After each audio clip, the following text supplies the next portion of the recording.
এখানে এই যে মহাদেবের মূর্তি দেখছেন মানে বালিতে বানিয়েছে এবং এটা সম্পূর্ণ একটা শিল্প নৈপুণ্যের প্রমাণ, তো নিদর্শন বলা যায়, শিল্প নৈপুণ্যের নিদর্শন। তো বালির ওপর হাত দিয়ে বা ওই আমরাও দেখেছি কোনো একটা কাঠের চুগলি দিয়ে এই ধরনের ডিজাইনগুলো বানায়। তো যে দাদা বানিয়েছে তাকে আমি এখানে পেয়েছি, তো এই মুহূর্তে ওনার কাছ থেকে আমি শুনে নেব। দাদা, আপনার কি এখানেই বাড়ি? আমরা মাঝে মাঝেই পুরী এসে দেখতে পাই যে বিচের মধ্যে এই ধরনের কিছু বালির মূর্তি বানায়, এইগুলোকে আপনাদের ভাষা মানে শিল্পীর ভাষায় এই আর্টটার কি নাম? Sand art.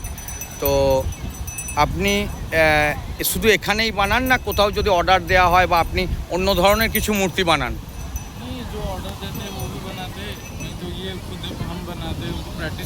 প্র্যাকটিস।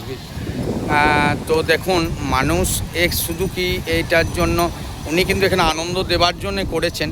এবার দেখুন, সবাইকারই বেকারত্বের জ্বালা, এই বেকারত্বের জ্বালা মেটাতে ওনাকে কেউ সাহায্য করছে বা অনেকে দেখে চলে যাচ্ছে। আমার দেখে ভালো লাগলো, আমি এলাম, ওই দাদার সাথে কথা বললাম। তো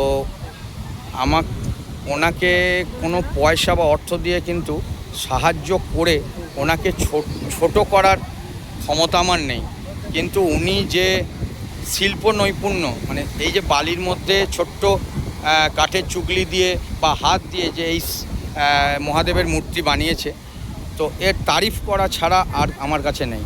ওনাকে যদি কোনো মানে এর কোনো মূল্য হয় না, কারণ শিল্পীর শিল্প নৈপুণ্যের মূল্য আমরা দিতে পারি না, সেটা যে ক্ষেত্রেই হোক।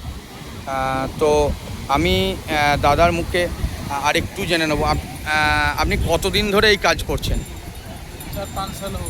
4-5 বছর ধরে এই ধরনের কাজ করছেন। আপনার নাম? সৌম্যরঞ্জন জেনা। আপনার বাড়ি?